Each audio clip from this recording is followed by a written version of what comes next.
Mithila minority dental college and hospital, Ekmi Ghat, Darbhanga. Mithilanchal में दांत, मुंह और जबड़े के रोग का इलाज एक ही छत के नीचे। अधिक जानकारी के लिए जल्द संपर्क करें Mithila minority dental college and. Darbhanga के 13 परीक्षा केंद्रों पर स्वच्छ एवं कदाचार मुक्त वातावरण में संपन्न हुआ बिहार संयुक्त प्रवेश प्रतियोगिता परीक्षा। लहरियासराय स्थित इस्माइलगंज में मुहर्रम पर्व को लेकर की गई बैठक।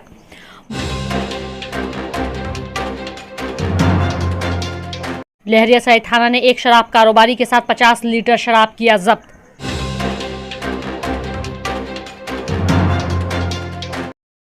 दरभंगा एसएसपी के निर्देश के बाद विभिन्न थाना क्षेत्रों में नशा के लिए किया गया ब्रेथ एनालाइजर से जांच।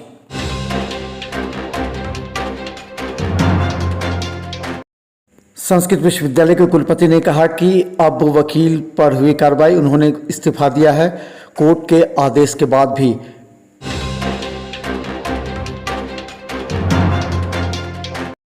बिहार सरकार के मंत्री जीवेश मिश्रा ने कहा कि उनके क्षेत्र में भी तथाकथित पीएफआई हैं सक्रिय, अब सरकार करेगी कार्रवाई।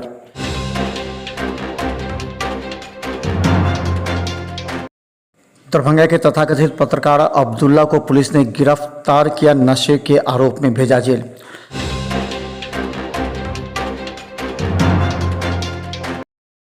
सावन की दूसरी सोमवारी को लेकर के दरभंगा के कई शिवालयों में तैयारी जोरों पर।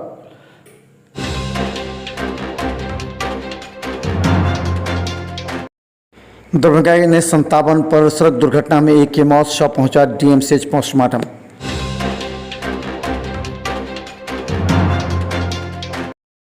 दरभंगा में मुकेश मिश्रा हत्याकांड के आरोपी गिरफ्तारी से पहले खोला राज, डीएसपी ने कहा कि उसकी जा रही है अनुसंधान।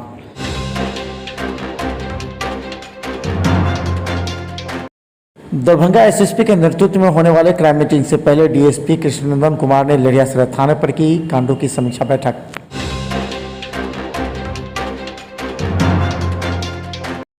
दरभंगा के लहरियासराय थाना पर जमीनी विवाद से संबंधित निपटारे में सीओ ने कहा कि आज हुई है बड़ी बैठक भूमि विवाद निपटारे के लिए।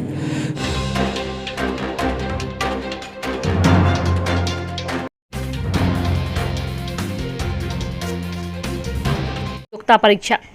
बिहार संयुक्त प्रवेश प्रतियोगिता परीक्षा परिषद पटना द्वारा आयोजित 24 जुलाई 2022 रविवार को बिहार संयुक्त प्रवेश प्रतियोगिता परीक्षा आयोजित किया गया, जिसके लिए दरभंगा शहर में बनाए गए 13 परीक्षा केंद्रों पर स्वच्छ एवं कदाचार मुक्त वातावरण में परीक्षा को संपन्न कराया गया। आपको बता दें कि 13 परीक्षा केंद्रों पर कुल 7,810 परीक्षार्थियों के लिए परीक्षा केंद्र निर्धारित किया गया था। कैसा था?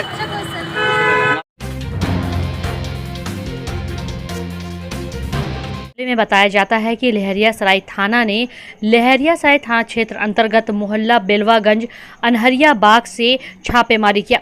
छापेमारी के क्रम में एक व्यक्ति को पुलिस ने गिरफ्तार किया। व्यक्ति का नाम दीपक कुमार पेसर महेश महतो बताया गया। वहीं गुप्त सूचना के आधार पर पुलिस ने छापेमारी कर इस आरोपी को गिरफ्तार किया और इसके यहां से करीब 50 लीटर शराब, जो अलग अलग कई बोतलों में बंद थी, तमाम शराब को जब्त कर लिया गया और लहरियासराय थाना लाया गया। वहीं शराब मामले में पकड़े गए आरोपी के आगे की कार्रवाई की जा रही थी। इस्माइलगंज की ओर से नईम अनवर फिरोज के नेतृत्व में बैठक का आयोजन हुआ। मोहल्ला इस्माइलगंज में रविवार को अगस्त माह उर्दू महीना मुहर्रम की 6 तारीख को मोहल्ला इस्माइलगंज लहरियासराय दरभंगा में मुहर्रम का नुमाइश खेल का आयोजन होगा।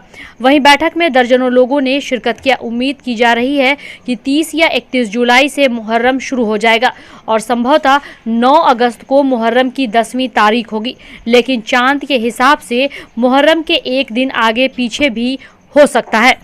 पूरे मोहल्ला के लोग एक जगह बैठे मुहर्रम 2 साल से कोरोना की वजह से हम लोग सरकार की बात मानते हुए कोरोना का गाइडलाइन करते हुए 2 साल से हम लोग मुहर्रम नहीं खेल रहे थे, लेकिन इस बार जो हाल है तो हम लोग मुहर्रम खेलने का प्रोग्राम बनाए और उसी के सिलसिले में आज तमाम लोग मोहल्ला के आ भी गए, जवान भी बूढ़े भी सब लोग। और हम लोग जब से चांद निकलेगा 1 तारीख होगा तो 6 तारीख को हम लोग इंशाअल्लाह नुमाइशी प्रोग्राम करवाएंगे पूरे धूमधाम के साथ अच्छे से इस मोहल्ला इस्माइलगंज में, जहां पर हर साल खेल होता था। ब्रेथ एनालाइजर से जांच। दरभंगा एसएसपी के निर्देश के बाद डीएसपी कृष्णनंदन कुमार ने लहरियासराय थाना सहित कई थाना क्षेत्रों में खुद देर शाम सड़कों पर ब्रेथ एनालाइजर से आम लोगों की शराब की जांच की गई। गौरतलब है कि कई लोग देर शाम में शराब पीकर सड़कों पर घूमते नजर आते हैं। इस पर रोक लगाने के लिए दरभंगा पुलिस ने यह कड़ा कदम उठाया है। लहरियासराय छात्र में आज 3 लोगों को गिरफ्तार किया गया है जो नशे की हालत में थे और जांच चल रही है।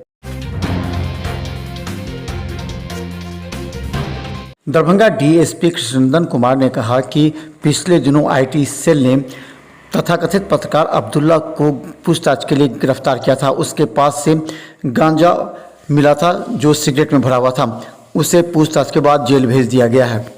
वो भी नशीली पदार्थ के साथ गिरफ्तार किए गए थे, उन पर भी कानूनी कार्रवाई की जा रही है। इस दबाव क्यों, जो कानूनी कार्रवाई है वो करेगी ही, किसी दबाव की बात नहीं है।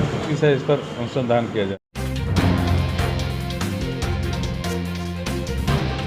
दरभंगा के जाले से विधायक और वर्तमान बिहार सरकार के मंत्री जीवेश मिश्रा ने कहा कि उनके क्षेत्र में पहले से ही पीएफआई सक्रिय रहे हैं, लेकिन पहले सबूत नहीं थी।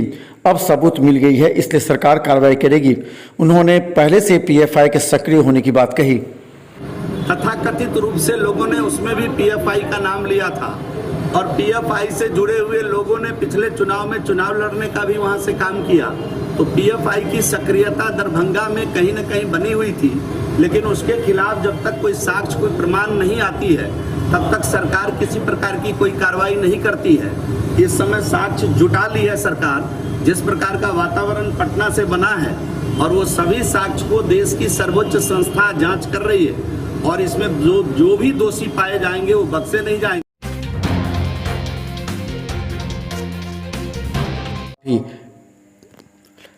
संस्कृत विश्वविद्यालय के कुलपति डॉक्टर शशिनाथ झा ने उन्हें 1 दिन कस्टडी में हाईकोर्ट में पेश किए जाने के बाद अब कड़ा निर्णय लिया है। उन्होंने कहा कि वकील को तत्काल हटा भी दिया गया, उन्होंने इस्तीफा दिया और कोर्ट ने कहा कि उन्हें दोबारा उपस्थित न कराए। उन्होंने कहा कि आगे से निर्देश दिया गया कि इस बात पर ध्यान रखें। चाहते हैं कि सुव्यवस्थित रहे और सीरियस कोर्ट केस जो है उस पर हम वकील बदल रहे हैं और सख्त विधि पदाधिकारी को सख्त आदेश देते हैं कि प्रत्येक को 1 सप्ताह पहले हमको सूचना दीजिए। वो तो उसी क्षण कह दे, माफ़ी मांगे और कहे जो हम त्यागपत्र देते हैं, वो तो स्वयं हट देंगे। हम हटाते तो स्वयं हट रहे हैं, कोर्टे हटा दिया।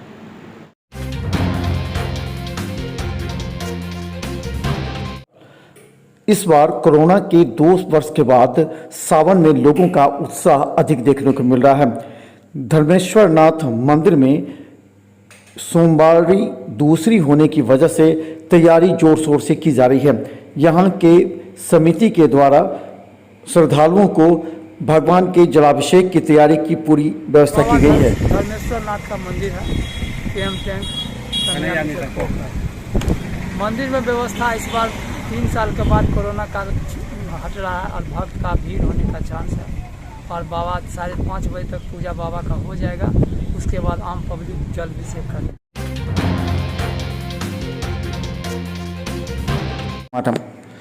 दरभंगा के NH 57 पर अचानक तेज गति से आ रही एक ट्रक ने मोटरसाइकिल सवार को टक्कर मार दी, जिससे उसकी हालत काफ़ी नाजुक हो गई।